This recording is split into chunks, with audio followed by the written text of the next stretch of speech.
Tapi sejatinya kita bisa duduk di tempat ini, mendengarkan dan menyimak kajian, di mana banyak manusia yang terhalangi untuk hadir, bahkan tidak punya niat untuk hadir ke majelis-majelis ini. Maka nikmat ini nikmat yang agung. Dan kita tahu Allah Azza wa Jalla mengatakan yarfa'illahu alladhina amanu minkum walladzina utul ilma darajat. Allah mengangkat derajat orang-orang yang beriman. Selama dia beriman, maka diangkat derajatnya atas orang-orang yang kafir. Dan yang dikasih ilmu akan diangkat lagi derajatnya beberapa derajat. Kalau kita tahu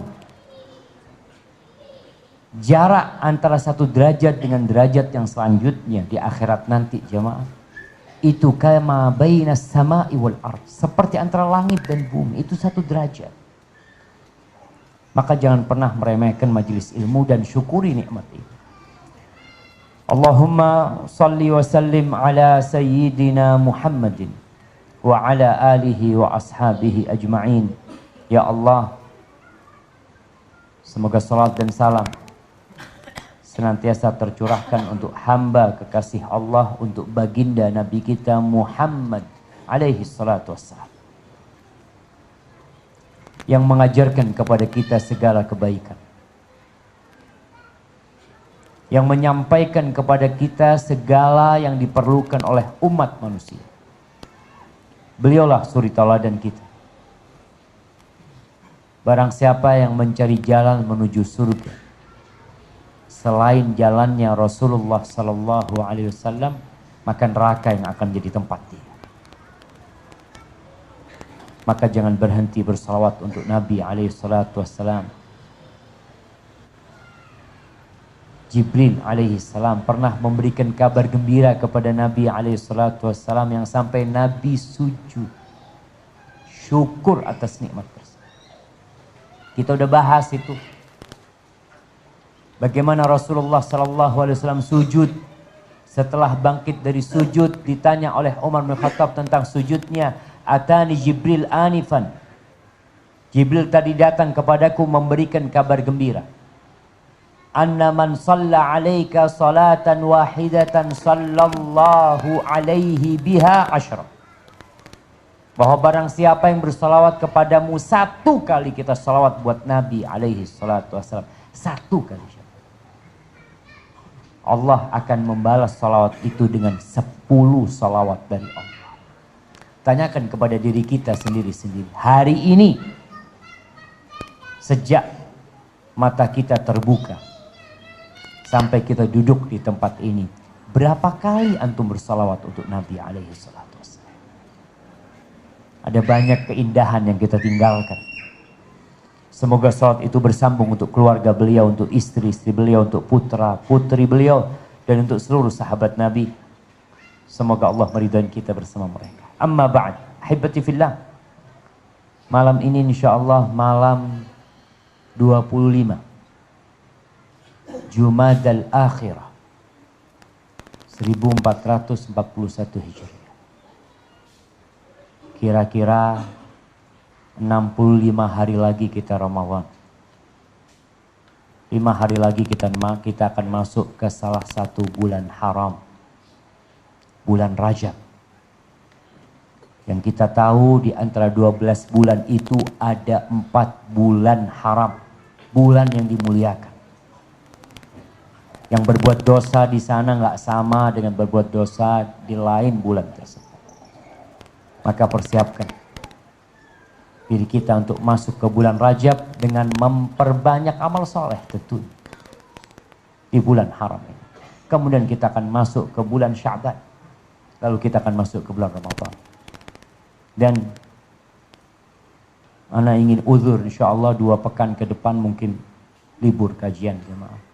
Karena ana berhalangan untuk hadir, tapi insyaallah tetap akan ada ustadz yang menggantikan. Nah, tafadhal dibaca. Assalamualaikum. Bismillahirrahmanirrahim.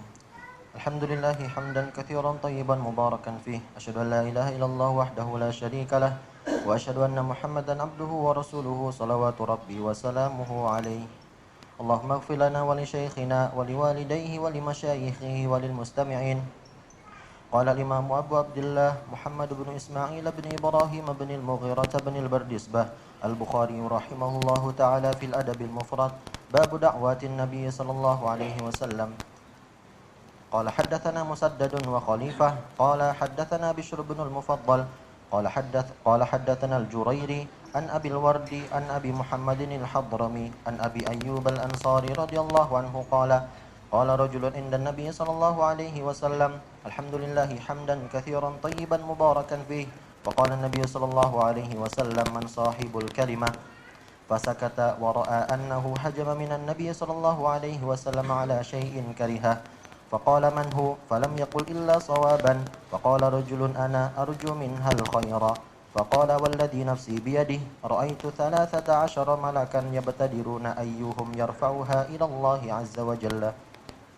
عندك أرجو بها أو منها؟ أرجو بها. Biha. Jamaah rahimakumullah, kembali kita mengkaji doa-doa Rasulullah sallallahu alaihi wasallam. Ini doa, Masya Allah. Doa sahabat Nabi. Abu Ayyub Al-Ansari radhiyallahu taala anhu. Siapa yang tahu di mana kuburnya Abu Ayyub Al-Ansari? Di mana? Jamaah. Di mana kuburan Abu Ayyub Al-Ansari? Nah, bukan di gerbang, tapi memang di luar benteng Konstantinopel. Rasulullah sallallahu alaihi wasallam mengabarkan bahwasanya satuftahul Konstantiniyah. Konstantinopel akan ditaklukkan. Ni'mal amiru amiruha. Ni'mal jaysh jayshuha. Subhanallah. Sebaik-baiknya panglima adalah panglima yang memimpin pasukan ketika perang itu. Dan sebaik-baiknya pasukan-pasukan yang berperang menaklukkan Konstantinopel. Itu sejak para sahabat mendengar hadis Nabi SAW. Mereka semua berkeinginan untuk menjadi orang yang menaklukkan Konstantinopel. Dan di masa Abu Ayyub Al-Ansari telah ada usaha untuk menaklukkan Konstantinopel. Tapi subhanallah, Konstantinopel baru ditaklukkan 800 tahun kemudian. Usaha itu terus dilakukan. Dan subhanallah, Abu Ayyub Al-Ansari termasuk dalam pasukan yang berangkat. Ketika meninggal dunia, dia minta dimakamkan di benteng Konstantinopel. Sampai pasukan Romawi heran, ini orang Islam sampai mati kepingin perang. Karena dibawa dalam kondisi subhanallah.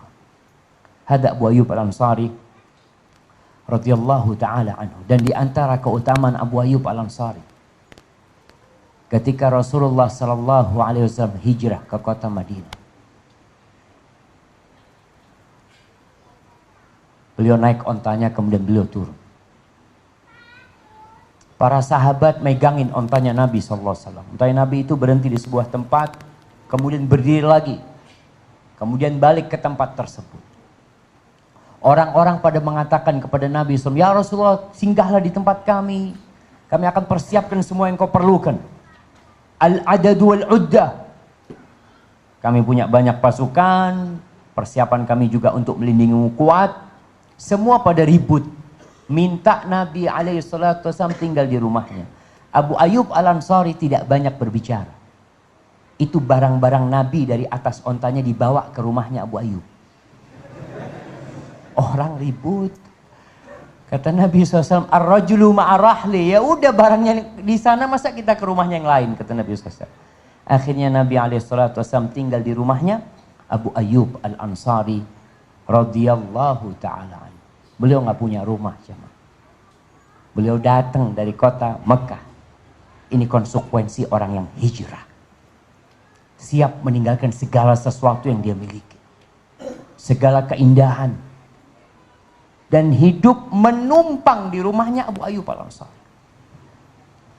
Rasulullah sallallahu alaihi wasallam tinggal di bawah. Jadi rumahnya Abu Ayyub itu dua tingkat, tapi tingkatnya pakai kayu dulu jemaah.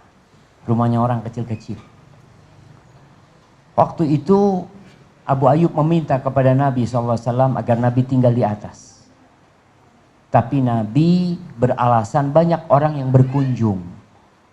Kalau tinggal di atas susah nantinya. Akhirnya Abu Ayyub menerima tinggal di atas. Subhanallah. Malam hari itu ada tempat air mereka yang tumpah. Akhirnya mereka berdua takut netes ke Nabi sallallahu alaihi wasallam. Maka dikeringkan dengan selimut mereka dan malam hari itu mereka tidak tidur.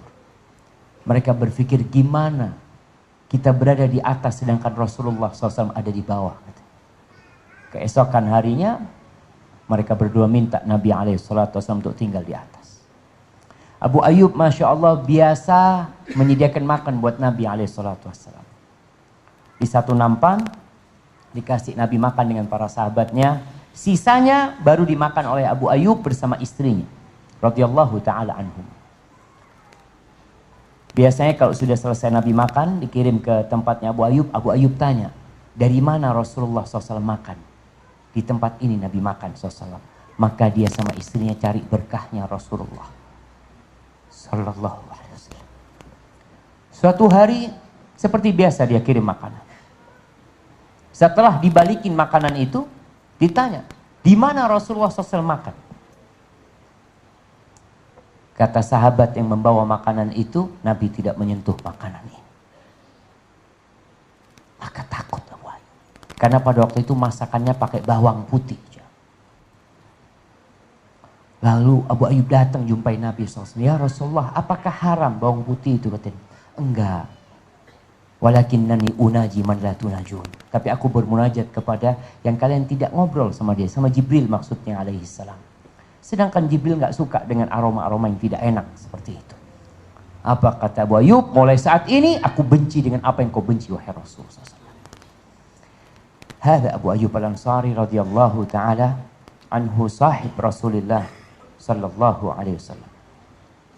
Abu Ayyub meriwayatkan bahwasanya qala rajulun 'inda Nabi sallallahu alaihi wasallam, bahwa ketika sedang sholat disebutkan sholat itu seperti sholat yang kita laksanakan malam ini, sholat maghrib. Ketika sedang sholat maghrib, Rasulullah sallallahu alaihi wasallam bangkit dari rukuknya mengatakan sami Allahu liman hamidah. Ada seorang laki-laki yang tatkala itu mengatakan alhamdulillah hamdan katsiran thayyiban mubarakan fi. Dia baca itu. Kadangkala yang biasa kita baca apa? Rabbana walakal hamd. Nih sahabat baca alhamdulillahi hamdan katsiran thayyiban mubarakan fi. Selesai sholat, Rasulullah sallallahu alaihi wasallam bertanya, man sahibul kalimah? Siapa yang tadi baca bacaan yang kita dengar bacaannya itu? Siapa? Fasakat. Diam. Semua di masjid. Dan orang yang membaca itu diam. Kenapa? Wara'a annahu hajama minan nabi sallallahu alaihi wasallam ala syai'in karihahu. Dia merasa telah mengucapkan sebuah ucapan yang Nabi membencinya, yang seharusnya dia tidak membacanya. Dia merasa telah melangkahi Nabi alaihi salatu wasallam dengan membaca bacaan tersebut. Dan kita lihat bagaimana takutnya para sahabat Nabi. Sedangkan di masa sekarang banyak orang yang bikin doa yang kadangkala jauh dari tuntunan Rasulullah SAW. Bahkan sebagian menyusun doa-doa dengan harapan doa itu bisa menyaingi doa Nabi alaihi salatu wassalam. Bahkan sebagian orang tidak suka dengan doa Nabi alaihi salatu wassalam. Dianggap kurang sempurna, kurang baik, kurang lengkap. Kita boleh berdoa memohon keperluan kita kepada Allah Azza wa Jalla dengan bahasa apapun. Tapi usahakan kita membaca doa yang diajarkan oleh Nabi SAW. Karena itu lebih indah. Kalau ada kata-kata yang dibaca sama Nabi SAW, lalu engkau beranggapan ada kata lain yang lebih baik dari kata-kata tersebut, tinggalkan kata-kata itu. Yang dibaca Nabi SAW pasti lebih baik. Banyak orang menyusun doa-doa. Silahkan ambil dari doa-doa Nabi SAW. Ajarkan kepada umat, ajak umat ini membaca doa Rasulullah SAW. Engkau merasa kurang. Nih sahabat takut kalau dia telah mengucapkan sesuatu yang Nabi gak suka dengan ucapan tersebut. Dia diam karena takut. Seharusnya dia mengatakan ana, tapi karena ketakutan dia jadi gak berani jawab. Faqala manhu falam yaqul illa sawaba. Siapa yang ngomong tadi? Yang dia ucapkan tidak lain kecuali kebenaran. Karena omongannya benar baru berani angkat tangan. Ana ya Rasulullah, aku tadi yang ngomong. Disebutkan sahabat itu namanya Rifa'ah bin Rafi' Az-Zuraqi. Dia mengatakan, ana arju bihal khair ya Rasul, aku tidak menginginkan dari bacaan itu kecuali kebaikan. Apa kata Nabi alaihi salatu wassalam? Walladhi nafsi biyadihi ra'aitu 13 malakan yabtadiruna ayyuhum yarfa'uha ila Allah azza wa jal. Demi Allah, demi yang jiwaku berada di tangannya, aku melihat 13 malaikat. Dalam riwayat yang mahfud, bid'atan wa 30 malakan. Aku melihat 30 lebih malaikat yang berlomba-lomba untuk membawa kalimat itu menuju kepada Allah Azza wa Jalla.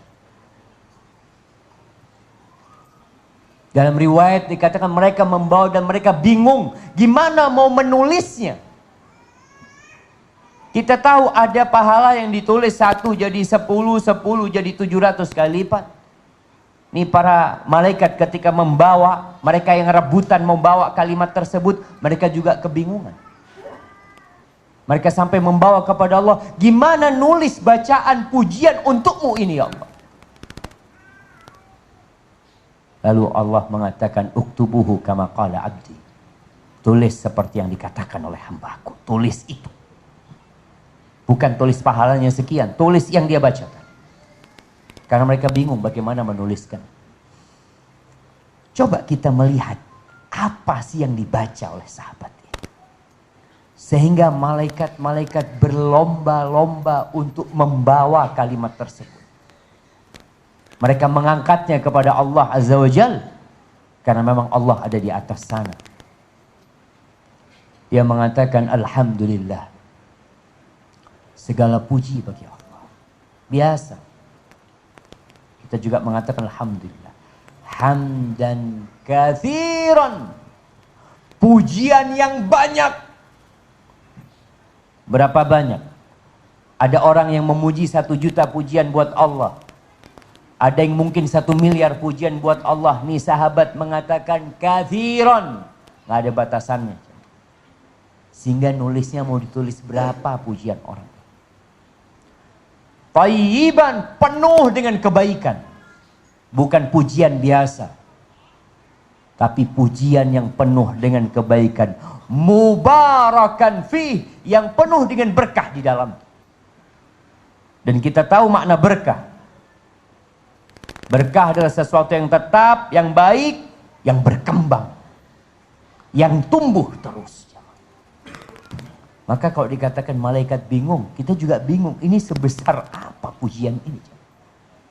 Ketika dia mengatakan hamdan katsiran, yang banyak buat Allah. Thayyiban mubarakan. Maka kalau kita lihat nih, bacaan-bacaan yang disetujui oleh Rasulullah SAW, yang diajarkan oleh Nabi SAW, jauh lebih baik daripada yang dibuat-buat oleh manusia. Sealim apapun orang yang menyusunnya, sehebat apapun ulama yang merangkai kata-katanya, kita tahu yang dibaca oleh Nabi SAW atau yang dibaca oleh para sahabat kemudian disetujui oleh Nabi SAW lebih indah jemaah. Maka kalau antum baca doa-doa, nih ada doanya fulan, ada doanya fulan, ada doanya fulan, fulan, antum katakan semua fulan manusia biasa. Bisa jadi doa yang mereka baca, yang mereka rangkai ada kesalahan.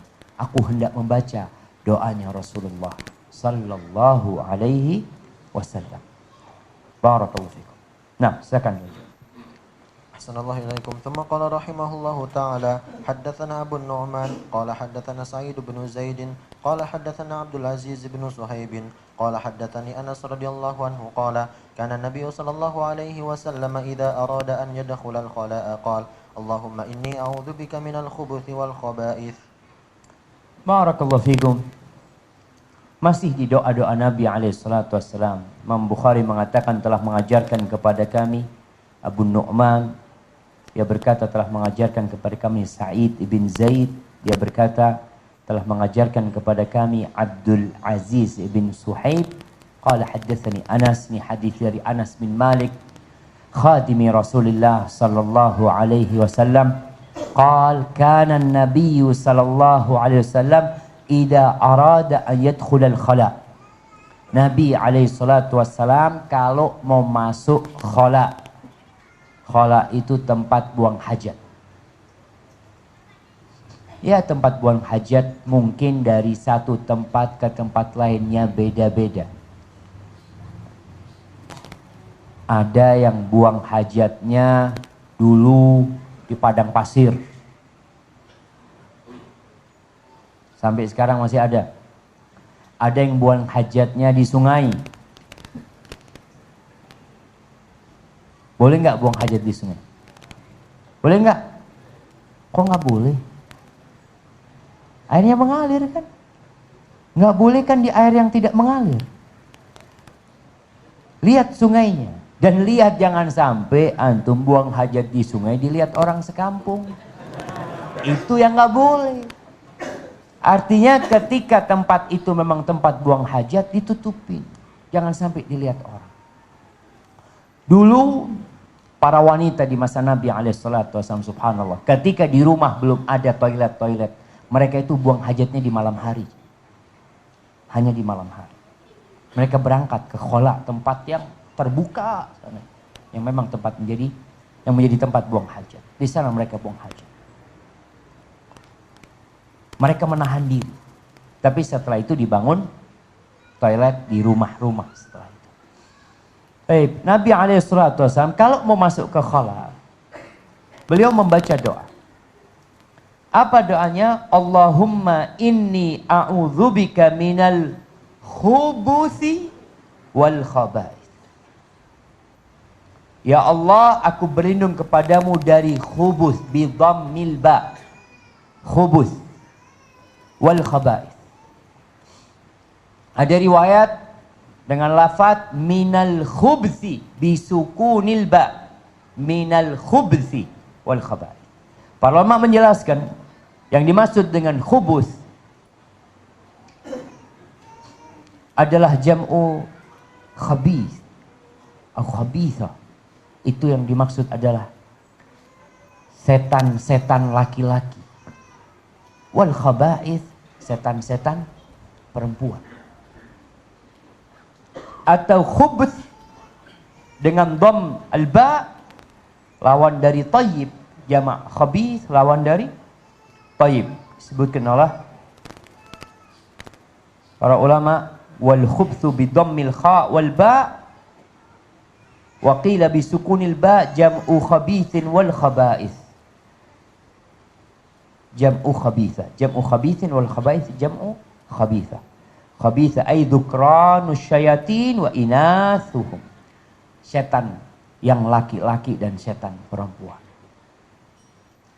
Haibati fillah, ada riwayat dari Abdul Aziz bin Suhaib dengan lafaz qulu bismillah. Jadi kalau mau masuk baca bismillah baru mengatakan a'udzubillahi minal khubuthi wal khaba'ith. Kenapa jemaah? Apa hikmahnya kok berlindung dari setan? Ada beberapa hikmah yang disebutkan oleh para ulama. Yang pertama, kita tahu ketika kita masuk ke toilet nggak boleh berzikir.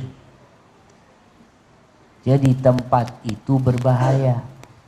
Tempat itu termasuk tempat yang banyak didatengin oleh syaitan. Makanya antum jangan masuk toilet, jangan lama-lama di toilet. Ada yang na'udzubillah di kamar mandi sambil ngerokok. Ada yang di toilet buang hajat sambil menyanyi. Ini tanda-tanda masuk toiletnya nggak baca doa. Akhirnya diganggu sama syaitan. Nabi berlindung. Karena memang tempat itu banyak didatangin oleh syaitan. Yang kedua, kita tahu bahwasanya yang menjadi penghalang mata syaitan dari melihat aurat kita adalah zikrullah. Makanya antum kalau buka baju berzikir. Buka sarung baca bismillah. Karena kalau tidak antum akan diliatin sama syaitan. Wah, syaitan ini datang masuk ke rumah kita. Kalau kita baca bismillah, syaitan yang di luar nggak bisa masuk. Syaitan yang di luar nggak bisa masuk. Tapi di rumah ada syaitan nggak? Ada juga dalam rumah kita. Kalau kita makan baca bismillah, syaitan yang dalam rumah nggak bisa makan. Maka dengan ucapan bismillah ini kita menjaga diri kita. Antum tahu syaitan itu bersumpah ingin menyeret kita semuanya ke neraka. Qala fa bi'izzatika la ughwiyannahum ajma'in. Sumpah dengan kehormatan Allah, aku benar-benar akan menyesatkan manusia semuanya. Kecuali orang-orang pilihan Allah Azza wa Jalla. Maka untuk menjadi orang pilihan Allah, jangan berhenti berzikir. Rasulullah SAW itu yadhkurullah ala kulli ahyani. Senantiasa berzikir kepada Allah dalam semua kesempatan. Tapi untuk masuk toilet nggak boleh. Hanya di pintunya. Mau masuk, baca. Dan buat teman-teman yang kadang-kala nulis bacaan doa masuk toilet, ditempelin di pintu toilet untuk kamar mandi, maka jangan sampai menempelkan itu di pintu kamar mandi yang membukanya ke dalam. Ada pintu yang bukanya keluar, ada pintu yang bukanya ke dalam. Kalau buka ke dalam, akhirnya itu zikir masuk ke dalam toilet. Maka tolong berhati-hati, niat baik, kadangkala caranya salah. Tapi kalau pintunya kebuka keluar, ya nggak ada masalah. Karena memang tidak masuk ke toilet sana. Ini dibaca oleh Nabi SAW. Ahibati fillah.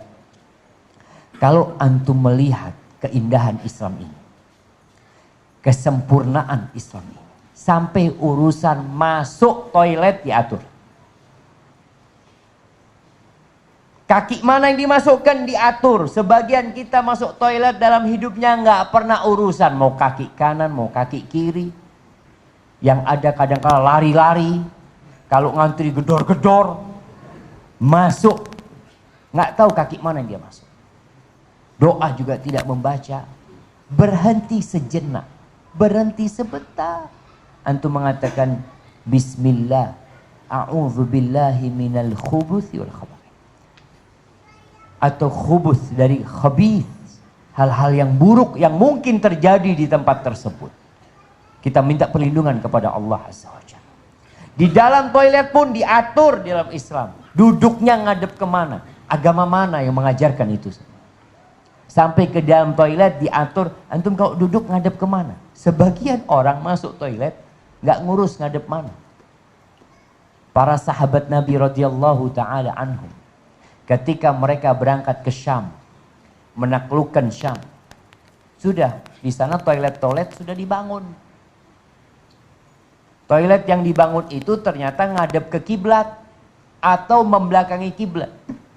Itu para sahabat Nabi dari mengamalkan perintah Nabi SAW untuk tidak menghadap kiblat atau membelakanginya, mereka masuk toilet dan miring. Antum tahu? Mereka masuk toilet, toiletnya ngadep ke kiblat umpamanya. Ya mereka miring, nggak ngikutin toiletnya. Kalau kita kan nggak usah, dia sudah terpaksa seperti itulah. Walaupun memang ada khilaf di antara para ulama, gimana dengan toilet yang sudah dibangun, yang tertutup, di tempat yang tertutup, apa boleh kita umpamanya toiletnya ngadep kiblat. Maka kita nih hendaklah peduli dengan masalah ini. Barakallahu fikum. Taib ini berkaitan dengan doa Nabi SAW masuk ke toilet. Bagaimana dengan keluar dari toilet? Juga diatur dari Islam. Khobab. Assalamualaikum.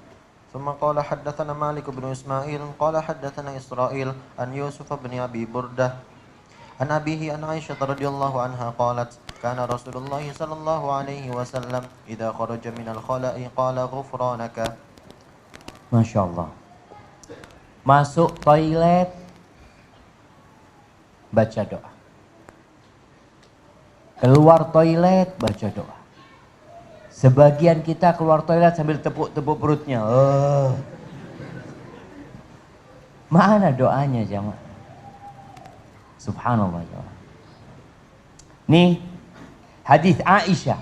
Bagaimana Aisyah melihat suaminya.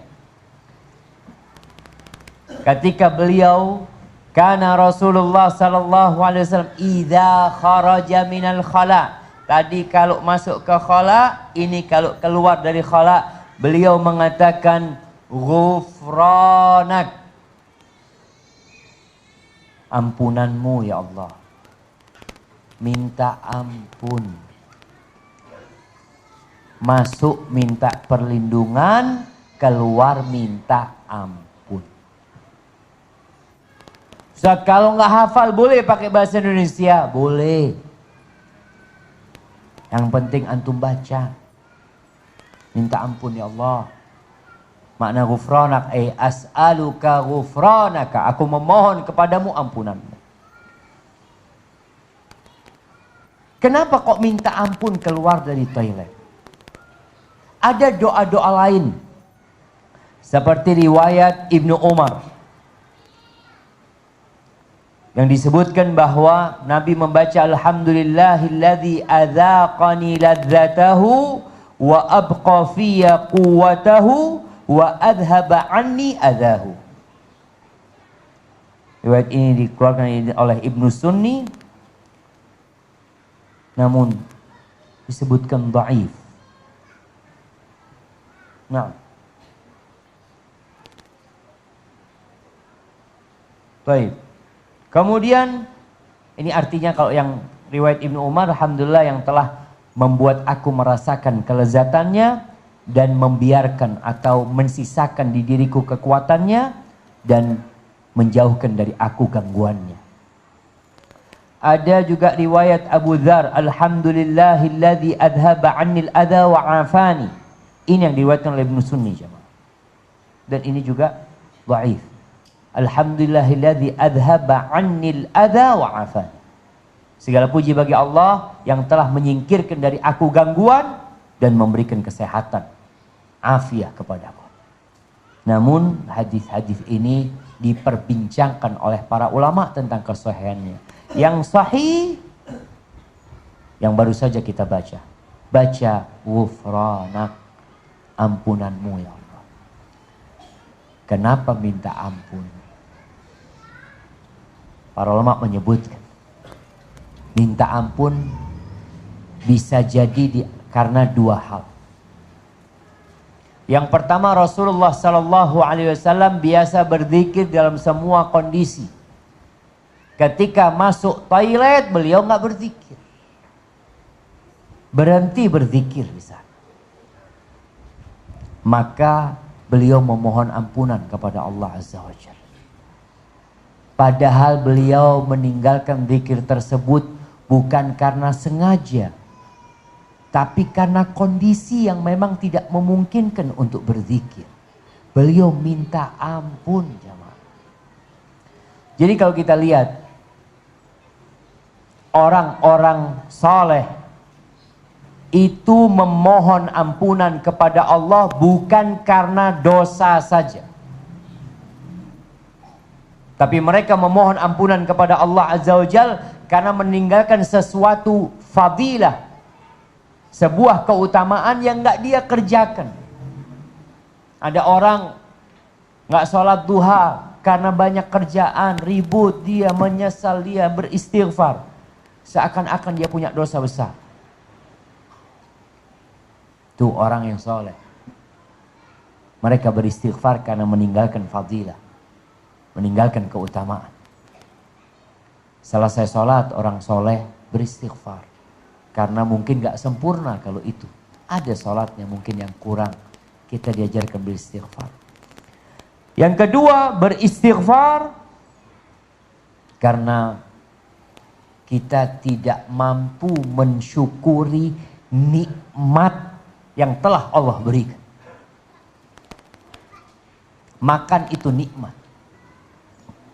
Antum kalau nggak bisa makan 2-3 hari, mungkin antum masih sabar. Antum bisa bertahan, pokoknya minumlah. Tapi kalau antum 3 hari nggak bisa membuang hajat antum. Bagaimana kalau kotoran di perut antum itu bertahan sampai sepekan, 7 hari, sampai sebulan. Ada orang yang terkena kanker di ususnya, sehingga itu kotoran tidak bisa keluar dari tempat keluar biasa. Harus dibelah, harus dibikin selang sendiri keluar dari perutnya, atau harus dipotong ususnya, disambung kembali, dibuang itu kanker. Antum bisa bayangin jamaah, nikmat buang kotoran tiap hari. Kalau antum harus bayar setiap mau membuang kotoran, berapa antum harus bayar? 2.000. Lihat. Berapa jamaah? 2.000 itu bayar toiletnya. Bukan bayar antum mengeluarkan kotoran tersebut. Orang sampai operasi, puluhan juta dia operasi. Setelah itu gak boleh makan macem-macem. Allahu Akbar jemaah. Maka benar-benar Rasulullah SAW mengajarkan kepada kita untuk bayangin tuh nikmat Allah yang Allah berikan, yang baru saja kita keluar dari tempat itu. Antum buang itu semua. Dan di situ juga ada permisalan tentang dunia. Antum yang berebut dunia, melihat tuh yang antum buang tuh. Antum noleh nggak mau. Aduh nggak, sudah anak nyiram sambil noleh. Kadang kalau orang seperti itu. Maka Nabi memohon ampun karena tidak pandai mensyukuri nikmat yang Allah berikan. Allah Azza wa Jal mengatakan kepada keluarga Nabi Dawud, "I'malu ala Dawuda syukra." Wahai keluarga Daud, kalian beramallah sebagai bentuk syukur kalian. Itu diriwayatkan Nabi Daud atau Nabi Sulaiman sampai mengatakan kepada Allah, dari ingin berusaha untuk bersyukur dengan syukur yang sebenarnya, mengatakan, "Ya Rabbi kaifa ashkuruka wa syukru minka." Ya Allah, gimana aku bersyukur kepadamu sedangkan aku bisa bersyukur juga dari Engkau ya Allah. Aku bisa ngomong gufronak, aku bisa mengatakan alhamdulillah. Itu juga Allah yang kasih. Lalu dikatakan al-an balagta syukri, sekarang kau baru bersyukur.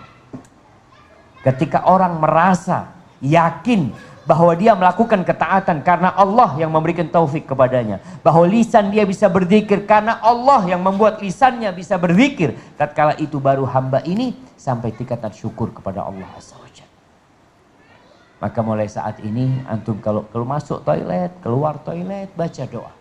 Dan ingat, Nabi Muhammad SAW mengajarkan doa ini. Barakallahu fikum. Naam, tafadhal.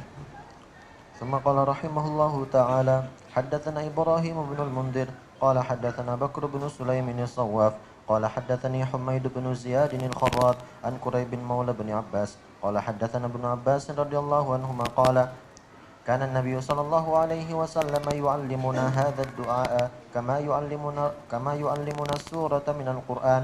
أعوذ بك من عذاب جهنم وأعوذ بك من عذاب القبر وأعوذ بك من فتنة المسيح الدجال وأعوذ بك من فتنة المحيا والممات وأعوذ بك من فتنة القبر. Barakallahu fikum.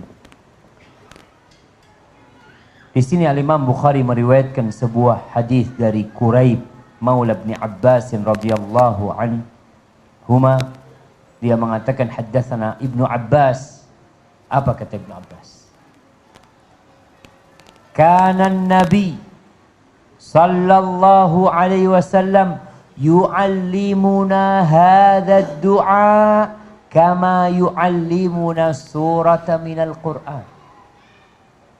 Nabi biasa mengajarkan kepada kami doa ini seperti mengajarkan surat dari Al-Quran. Artinya para sahabat diajarin doa ini seperti diajarin satu surat dari Al-Quran. Menghafal. Sampai hafal diajarin para sahabat. Doa apa yang diajarin? Sehingga para sahabat menghafalnya. Dan ini menunjukkan kepedulian Rasulullah sallallahu alaihi wasallam dengan doa ini. Dan juga di sini ada isyarat bahwa doa ini bacalah seperti dibaca Nabi alaihi salatu wasallam. Nggak usah ditambahin, nggak usah dikurangin. Boleh kita nambahin surat. Kayaknya kurang panjang suratnya. Ngurangin surat nggak boleh. Udah seperti itu. Nggak usah neko-neko, diajarin kayak gitu sama Nabi SAW, baca seperti itu. Apa doanya? Doanya biasa kita baca. Yang kita baca sebelum salam. Maka mulai malam ini hafalkan doa ini. Hafalin, seperti antum menghafalkan surat dari Al-Quran. A'udzubika min azabi jahannam. Ya Allah, aku berlindung kepadamu dari azab jahannam. Aku berlindung denganmu dari azab jahannam. Oh, udah tahu Ustaz. Ya. Cuma kita nggak kebayang dengan dahsyatnya neraka jahannam. Antum ketakutan sama corona. Pakai masker. Beli pencuci tangan. Salaman sama orang mulai takut. Kemana-mana ketakutan. Masya Allah. Antum takut sama corona. Corona paling mati terakhirnya. Orang gak kena corona juga mati. Antum pikir ada orang hidup terus gitu. Kalau kita bicara yang namanya taib, kita mengambil sebab melindungi diri kita agar kita tidak terkena penyakit, itu diperintahkan. Tapi jangan sampai ketakutan kita kepada corona melebihi ketakutan kita kepada neraka jahannam. Sehingga itu dibicarakan terus. Kalau kita lihat televisi bicara corona, media-media corona, mungkin di jalan-jalan ditulis corona semuanya. Dikasih alat untuk mengecek orang supaya diketahui kena corona apa enggak. Seharusnya yang ada di jalan-jalan, di media-media adalah tentang neraka. Yang orang-orang perlu ditakutin dengan neraka. Agar mereka siap-siap jamaah. Bagaimana An-Nu'man ibn Bashir, dia berpidato di sebuah masjid, dia teriak mengatakan, Andartukumun nar, andartukumun nar, andartukumun nar. Aku peringatkan kalian dengan bahaya neraka. Dengan bahaya neraka. Diperingatkan sampai 3 kali. Dia cerita Rasulullah SAW pernah naik mimbar dan beliau mengatakan itu sampai kalau ada orang-orang di pasar dengar suaranya Rasul SAW. Maka sebagian ulama ketika membaca hadis ini, dia mengatakan, aku ingin kalau bisa dulu ada menara-menara di setiap kota itu, ada menara-menara untuk melihat dari kejauhan ya orang datang atau melindungi kota tersebut dari serangan musuh. Dia ingin kalau bisa di setiap menara itu ada orang yang berteriak mengatakan kepada manusia, andartukumun nar, andartukumun nar. Hati-hati sama neraka, hati-hati. Allah Azza wa Jalla mengatakan, wa in minkum illa wariduha. Tidak ada satupun dari kalian kecuali akan melewati neraka itu. Semuanya. Para nabi pun melewati neraka itu. Maka kenapa orang nggak takut dengan sesuatu yang pasti? Yang kita akan melewatinya.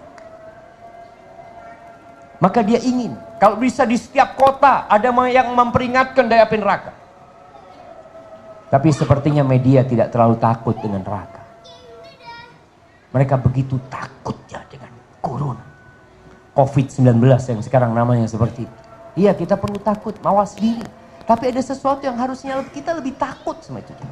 Taib nasmaul adhan. Fadlu syukur.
Allahumma salli wa sallim ala Muhammad. Allahumma rabba hadhihi ad-da'wati at-tammah was-salati al-qa'imah ati Muhammadan wasilatul fadilah maqam Mahmud. Jamaah rahimakumullah, ini doa yang diajarkan oleh Nabi alaihi salatu wasallam seperti satu surat dari Al-Qur'anul Karim. A'udzubika min azabi jahannam wa a'udzubika min azabil qabr. Dan aku berlindung kepadamu dari azab kubur. Yang kita semua akan masuk ke sana. Wa a'udzubika min fitnatil masihid dajjal. Dan aku berlindung kepadamu dari fitnahnya dajjal. Wa a'udzubika min fitnatil mahya wal mamat. Dan aku berlindung kepadamu dari fitnah kehidupan dan kematian. Wa a'udzubika min fitnatil qabr. Dan aku berlindung kepadamu dari fitnah kubur. Kalau di awal azab kubur, di sini disebutkan juga fitnah kubur, pertanyaan yang akan ditanyakan kepada kita di kubur. Wallahi jamaah, 2 hari yang lalu atau kemarin, ketika di Rojak TV itu ada potongan video berkaitan dengan 3 pertanyaan di kubur. Man rabbuk, madinuk, man nabi. Ana punya anak yang namanya Maryam, dia ngomong sama anak, Baba, gimana kalau kita nanti lupa? Sahih jemaah. Antum mungkin kebayang antum bisa mengucapkannya di kala hidup. Tapi para sahabat Nabi yang meninggal dunia, Nabi alaihissalam berdiri di atas kuburannya, mengatakan kepada para sahabatnya, istaghfiru li akhikum wasalullaha lahu tathbit fa innahul an yus'al. Dia sekarang ditanya, mintakan ketetapan di hatinya. Berapa banyak mahasiswa yang sudah hafal dengan jawaban untuk soal-soal yang akan ditanyakan, ketika masuk ke ruang ujian, blank. Dia nggak bisa jawab, dia lupa. Bagaimana ketika antum sendirian di dalam kuburan sana, gelap gulita, tidak ada yang mendampingi antum. Antum susah bernafas di sana. Datang mungkar dan nakir menanyakan kepada antum 3 pertanyaan itu. Maka kita berlindung kepada Allah dari fitnah kubur ini, jangan sampai kita nggak lulus dalam pertanyaan tersebut. Barakallahu fikum. Ustaz, apa hukumnya mencium bibir anak kecil? Ya, kalau bicara mencium bibir anak kecil selama tidak dengan syahwat dan bukan, ya seperti mencium keningnya, dia cium hidungnya, dia cium bibirnya anak kecil. Ada sebuah riwayat yang menyebutkan bahwa itu pernah terjadi di masa Nabi alaihissalatu wassalam. Wallahu a'lam bishawab. Tapi ingat, tidak dengan syahwat dan tidak ditakutkan akan menimbulkan syahwat. Bagi anak kecil, ibu kadangkala Masya Allah, nyiumin anak itu bukan cuma dicium kupingnya, dicium semuanya ya. Karena cinta dia kepada anaknya, matanya juga dicium.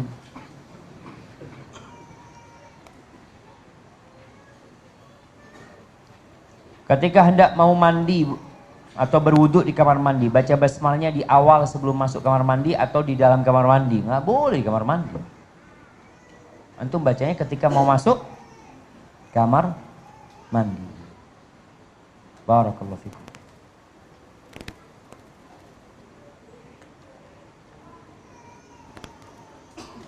Afwan, ana minta doanya Ustaz. Hari ini ana membawa teman ana ke kajian untuk pertama kalinya. Beliau datang kajian di STDI dan beliau ingin mengenal lebih jauh lagi apa itu sunnah yang dibawa Nabi kita Muhammad SAW. Ana minta doanya Ustaz supaya teman ana ini istiqomah mendalami ilmu yang sesuai dengan sunnah dalam datang ke kajian ini. Jazakumullah khairan. Jamaah rahimakumullah, ini anak yang baik. Dia tidak memikirkan diri sendiri. Dia minta doa bukan buat dirinya. Dia minta doa buat teman. Sedangkan kebanyakan kita hanya memikirkan diri sendiri. Anas bin Malik radhiyallahu taala anhu ketika mendoakan orang lain, saudaranya, ja'alallahu alaihi salatal abrar. Semoga Allah menjadikan buat dia doanya orang-orang soleh, orang-orang yang baik. Laisu fajaratan wala, kok lupa nada. Nah, intinya kita jangan cuma memikirkan doa untuk diri kita sendiri, dan kita tahu ketika mendoakan saudara kita dalam kondisi gaib, Allah akan kirim malaikat yang mengaminkan doa kita dan mengatakan walaka bimithil, engkau juga akan dapat doa atau dapat seperti apa yang kau mohonkan buat saudaramu. Maka kita doakan semua yang hadir di sini, khususnya mereka yang baru datang ke sini, untuk senantiasa istiqamah menuntut ilmu. Dan godaan menuntut ilmu ini besar jemaah. Capek, ngantuk, kesel. Kadang-kala orang duduk, ya Allah capek ya. Ada orang yang datang ke kajian seperti ikan keluar dari air. Kelepek-kelepek. Dia nggak biasa datang kajian. Tapi biasakan dengan mengharap kepada Allah keridhaan. Di rumah tangga kami sering membiasakan ada murattal. Nah, ketika masuk kamar mandi kita selalu mendengar murattal tersebut. Bagaimana hukumnya Ustaz? Nggak apa-apa. Karena antum tidak membacanya. Apa ada orang ngaji di luar kamar mandi antum larang? Jangan ngaji, ana dengar di sini. Nggak ada urusan, antum dengar di situ murattal yang dibaca. Artinya antum tidak membacanya. Bahkan dulu ada sebagian ulama ketika masuk kamar mandi jamaah, dia nggak bisa baca. Maka dia suruh orang lain untuk baca kitab di luar. Masya Allah. Sekarang kita bisa mendengar itu. Antum kamar mandi, antum masih bisa mendengarkan apa yang ada ceramah di luar ya. Kadang-kala sekarang orang-orang Masya Allah ya kurang menghargai ustadz. Dia setel kasetnya ustadz, HP ustadz lagi kajian, tinggal tidur sama dia ustadz. Ustadznya ceramah, dia tidur. Ini ada yang dia di kamar mandi di mana, Masya Allah. Tapi maaf muskilah, insya Allah itu salah satu manfaat media pada masa sekarang. Barakallahu fikum. Nah, jika kita berwuduk dalam WC, apakah pas keluar juga baca doa keluar WC? Dan doa setelah wuduk bersamaan? Kalau keluar WC, kalau memang dia tidak membuang hajatnya, maka tidak perlu. Tidak perlu baca doa buang hajat. Karena dia memang sedang berwudu di sana. Hadza wallahu a'lam bishawab. Ustaz, saya mau bertanya. Ini pertanyaan penutup. Masalah nikah. Beberapa hari yang lalu saya menikah dengan seorang perempuan. Akan tetapi menikah yang kalau masyarakat umumnya mengatakan nikah siri. Tetapi sudah ada wali, ayah dari pihak perempuan, mahar dan saksi dari kedua keluarga. Dan insya Allah pekan ini juga saya berniat mengadakan tasyakuran kecil di rumah saya dengan mengundang tetangga dekat. Yang saya tanyakan, bagaimana hukum sebenarnya pernikahan saya ini menurut syariat? Sudah sahkah atau belum? Sudah halalkah hubungan saya dengan istri? Dan nikah siri itu sendiri sebenarnya ada atau tidak dalam syariat? Karena baru sehari setelah nikah, ibu saya kirim pesan agar saya tidak terlalu sering ketemu istri. Jaga jarak atau menginap bersama istri saya sampai nikah sah melalui KUA. Karena ibu dan keluarga saya sendiri masih belum mengenal dakwah sunnah ini. Mohon penjelasannya dan doanya Ustaz. Jazakallahu khairan. Barakallahu lakuma wa baraka alaikuma wa jama'a bainakuma fi khair. Nah, kalau bicara nikah siri jamaah.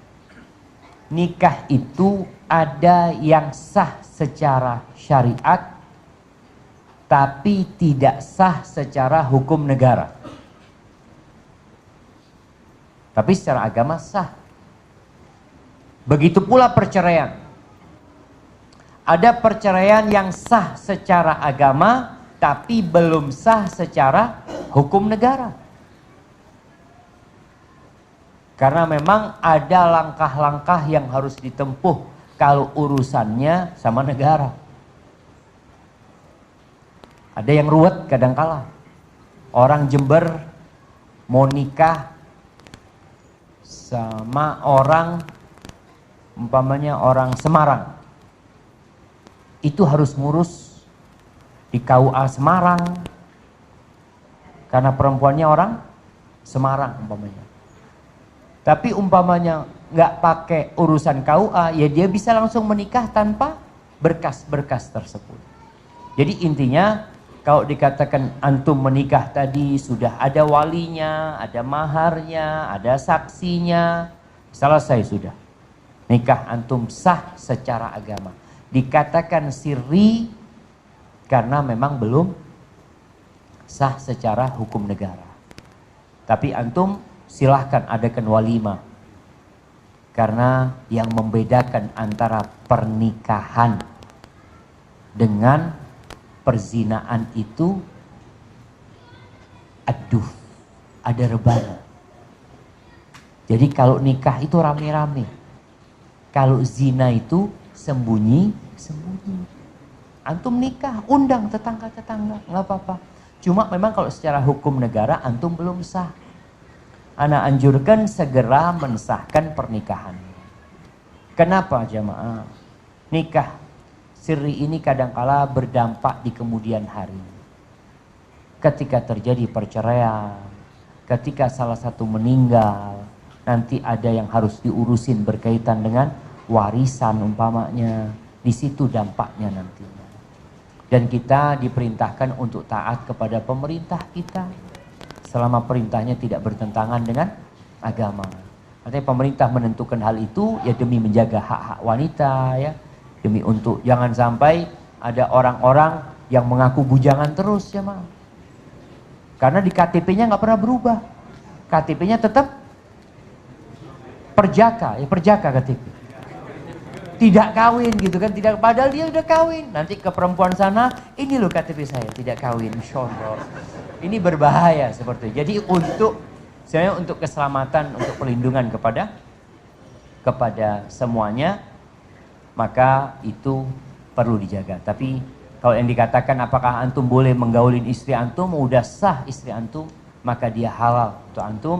Adapun berkaitan dengan ibu antum, ya mungkin ibu takut karena dalam pandangan ibu mungkin nikahnya belum sah. Tapi secara hukum agama nikah antum sudah sah. Sekali lagi nak katakan barakallahu lakuma wa baraka alaikuma wa jama'a bainakuma fi khair.